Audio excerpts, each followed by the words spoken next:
What happened with Chase Claypool? He looks like Tarzan but plays like Jane. Chase Claypool is one of the most physically gifted receivers in the entire NFL, right up there with DK Metcalf. He has everything you look for physically, but Pittsburgh fans were happy when he got traded, and they might have been right.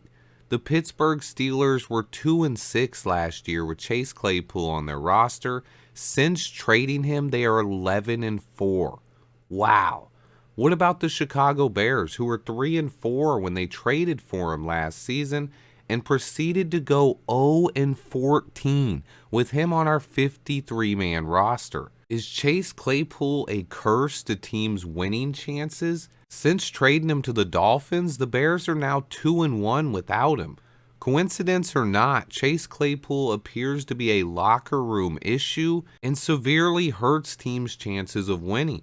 Don't believe those stats? The Dolphins were 5-1 before trading for Claypool, and they're 0-1 with him on the active roster. He did nothing statistically and missed at least one big block. He is, simply put, one of the most perplexing players in the entire National Football League.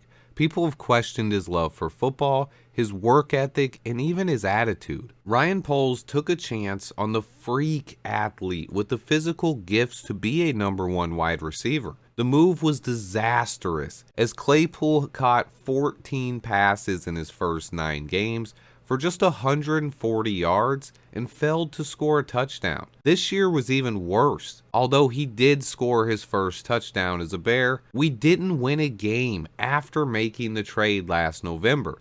Then he came into training camp this season and looked like one of our best players for the first 2 weeks, but it wouldn't last. He got injured and missed the rest of camp and preseason. During this time, there were reports that he crossed the line when arguing with rookie corner Tyreek Stevenson, and multiple Chicago Bears players complained about Claypool filming them for TikToks in the locker room.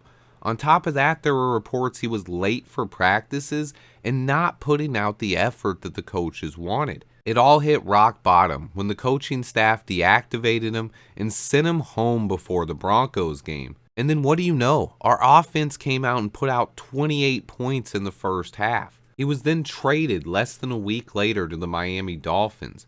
Ryan Poles gave away his second-round pick to acquire Chase Claypool and then gave him away for pennies on the dollar just a year later. If Claypool does end up producing in Miami, it'll make this trade look even worse. To be clear, this is Ryan Poles' first major miss. But it wasn't a miss due to lack of talent. Chase Claypool has all the talent you want, but something is missing. I couldn't be more disappointed in the lack of effort from Claypool during his time in Chicago. It'll always leave a bad taste in my mouth and go down as just a bad trade. I hope he gets the message and turns things around, but for a guy with that much talent, it sucks to watch him do nothing with it. He had 29 targets this year and only had 14 catches for 140 yards.